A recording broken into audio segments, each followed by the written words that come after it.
Mighty Number 9 has been taking quite a bit of heat lately, but I think it's for all the wrong reasons.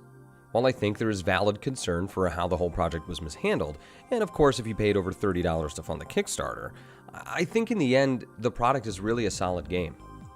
I'm going to hit on some points that I've been hearing here and there, and we may make some Mega Man references along the way, so let's dive in. First off, the graphics. While I won't say there is anything great about them, there is nothing egregiously bad about them either. I've certainly seen worse in $20 titles. It has a toy figure look to the characters, but there's some nice looking spots in the levels as well. I know people complain about them being poorly designed, but I never really thought they were too bad, nothing drastically different than many Mega Man levels. And of course, speaking on Mega Man, I'm actually surprised that so many people complain about cheap deaths and unfair sections in Mighty Number 9. The original Mega Man games, and even 9 and 10, have plenty of that.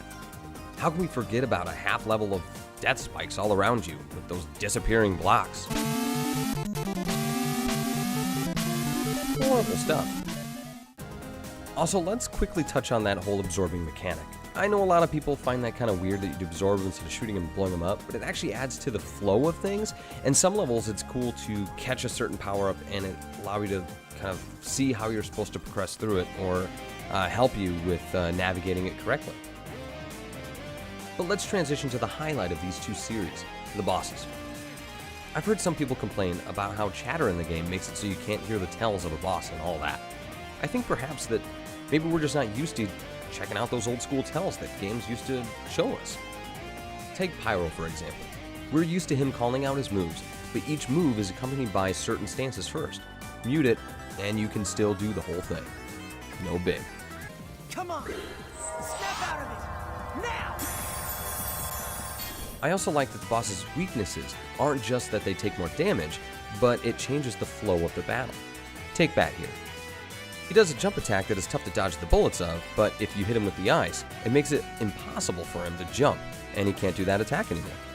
You also have to freeze his big bomb so he can't blow the whole screen up. It reminds me a lot of Mega Man X in that regard, and that's great. While it's easy to figure out whose weakness is what because a device shows up on their level, it's really cool to see the mighty numbers show up in the levels and interact and change things within it. All in all, yeah, stuff was definitely mishandled and all the delays and concept art looks so much better and it just, look, everything comes together in a really cool final package, I think.